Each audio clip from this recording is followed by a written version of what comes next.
और आपको आदि पुरुष में रावण कैसा लगा था? वेल, अगर आप सबका जवाब बराबर है तो फायदे ये रावण के रोल की पहली पसंद सैफ नहीं अजय देवगन थे। और इसी तरह अजय कुछ कुछ होता है में भी दिखने वाले थे, लेकिन अजय को कुछ कुछ लगने की वजह से उन्होंने रोल को ठुकरा दिया। ऐसे ही आज इस वीडियो में आप देखेंगे कि कैसे सलमान ने बाजीगर को ठुकराया था, शाहरुख ने मुन्ना भाई को मना किया था और रणवीर ने जिंदगी ना मिलेगी दोबारा को ना बोल दिया था, और क्यों ऋतिक का दिल चाहता है नहीं करना चाहता था। पर आप इतना सब कुछ जानो, इसके साथ ये भी जान लेना कि आखिर क्यों कार्तिक ने दोस्ताना 2 से अपना पैर पीछे ले लिया था। वेल, आइए शुरू करते हैं फिल्म ना मिलेगी दोबारा। जैसे छोटे भाई हमेशा बड़े भाई के ठुकराए हुए कपड़े पहनता है, वैसे ही रणवीर की रिजेक्ट की हुई फिल्म रणवीर कर चुके हैं। मगर हाँ, ये लॉजिक इन दोनों की शादियों में मत लगाना।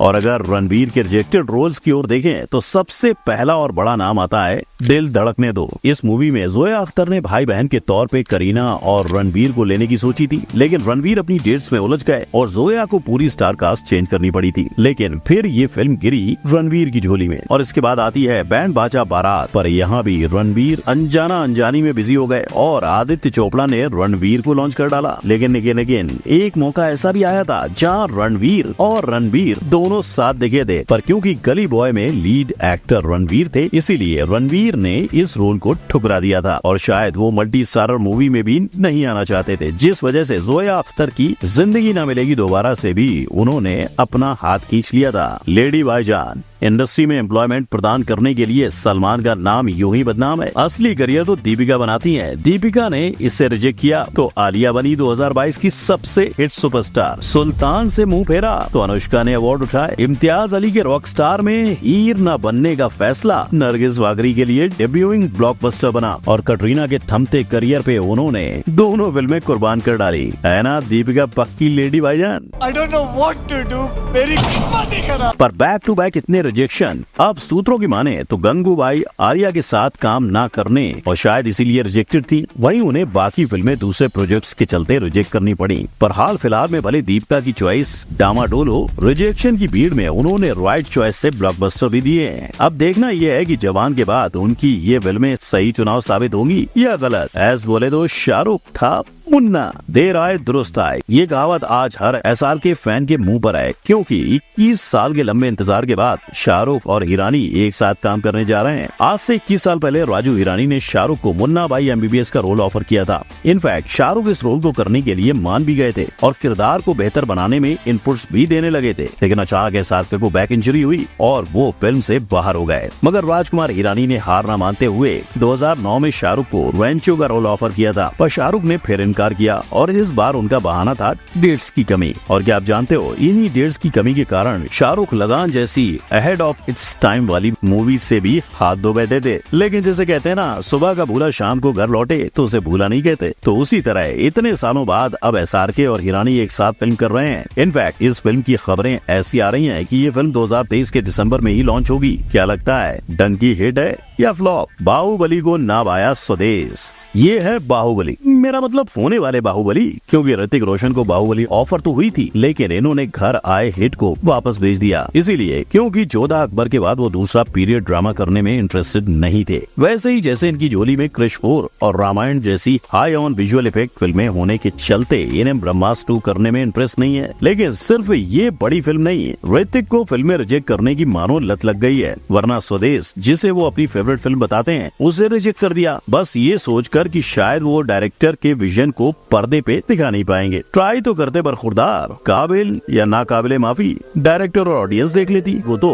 ऋतिक और हिट फिल्मों का 36 का आंकड़ा लगता है। वरना रंग दे बसंती, दिल चाहता है और ऑस्कर नॉमिनेटेड फिल्म लगान तक को ना कहना इम्पॉसिबल। पर कभी कभी इम्पॉसिबल भी पॉसिबल हो जाता है। नॉट राइट पर पॉसिबल। और ऐसे ही असंभव लगने वाला फैक्ट है ये द डर्टी पिक्चर, जिसने विद्या बालन के करियर को जमीन से उठाकर आसमान में पहुंचाया। वो पहले कंगना को ऑफर हुई थी, लेकिन कंगना उन्होंने द डर्टी पिक्चर ही नहीं, इन्हें भी ठुकराया है। शक दे प्रेम, सलमान खान से चाहे कोई बॉर्डर पर जाना सीखे, चाहे उनसे कमिटमेंट देना, लेकिन उनसे मूवी रिजेक्ट करना कोई ना सीखे। और फैक्ट में इसलिए जारी कर रहा है क्योंकि जिस भी किसी फिल्म को इन्होंने किया है वो फिल्म हिट हो गई। और उनकी रिजेक्टेड फिल्मों में सबसे पहले नाम है शाहरुख के करियर की मोस्ट आइकॉनिक फिल्म शक दे इंडिया और बाजीगर। जहाँ पहली फिल्म इसलिए रिजेक्ट हुई गई क्योंकि भाईजान को फिल्म के नाम से पाकिस्तान और बांग्लादेश के फैंस को नाराज नहीं करना था और उन्हें क्लाइमैक्स से भी प्रॉब्लम थी। I had an issue with the climax of the film. वहीं दूसरी फिल्म भाई के कैरेक्टर को गलत भांपने से रिजेक्ट हो गई। उनके लिए अजय शर्मा का कैरेक्टर कुछ ज्यादा ही नेगेटिव था, पर बॉलीवुड के किंग खान ही नहीं, परफेक्शनिस्ट आमिर खान की फिल्म को भी भाईजान ने नो एंट्री दी है। खबरों की माने तो सलमान खान ने गजनी जैसी फिल्म को, जो आज भी लोगों को याद है, उससे सिर्फ इसलिए ठुकराया था क्योंकि उन्हें फिल्म का दूसरा पार्ट समझ ही नहीं आया था। पार्ट 2 का पंचनामा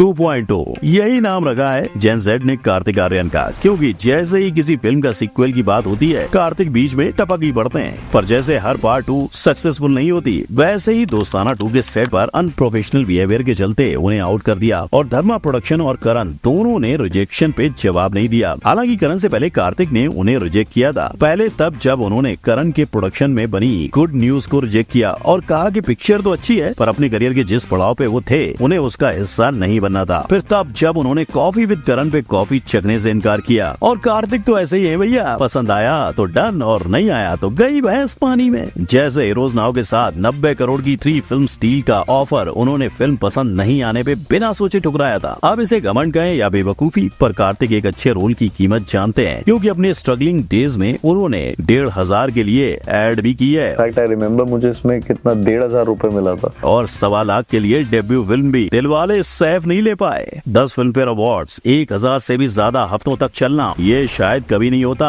अगर राज के किरदार में कोई और होता, राइट। लेकिन ऐसा आदित्य चोपड़ा का मानना नहीं था। वो इस फिल्म को लेकर इतने श्योर थे कि उन्होंने फिल्म में टॉम क्रूज को कास्ट करने की सोची थी, मगर अपने पप्पा से डांट खाने के बाद वो स्क्रिप्ट लेकर सैफ के पास गए थे। पर स्क्रिप्ट सुन के और स्टोरी पर वाव कहने के बाद सैफ ने बताया कि उनके पास डेट्स की कमी है, लेकिन DDLJ बगैर सैफ के बनी थी और हिट भी रही। पर ऐसी गलती सैफ दोबारा कर बैठे जब उन्होंने तलाश जैसी मूवी को ठुकराया था। इस मूवी के रिजेक्शन पे करीना का कहना है कि उस समय पर सैफ कमर्शियल मूवीज करना चाहते थे और ये फिल्म भी हिट हो गई। लेकिन एक फिल्म है जो सैफ के रिजेक्ट होने के बाद फ्लॉप हो गई थी, यानी guesses correct. Back by Race 3 के बारे में बात कर रहा है। इस मूवी को ठुकराने का मुख्य कारण था सलमान के साथ पैरेलल लीड होना, तो इसी वजह से उन्होंने अपनी ही फ्रेंचाइजी को सायोनारा कह दिया था। विजय दीनानाथ चौहान नाम तो सुना ही होगा, और क्यों नहीं सुनोगे, क्योंकि बिग बी ने अपने करियर में विजय नाम से 20 किरदार निभाए हैं। ऐसे ही अपने करियर में कई और किरदार निभाने वाले बिग बी ने भी कई रोल्स ठुकराए हैं, लेकिन इनकी लिस्ट में सबसे पहला नाम आता है मिस्टर इंडिया फिल्म का, जिसने अनिल कपूर के लाल चश्मे को वर्ल्ड फेमस बना दिया था।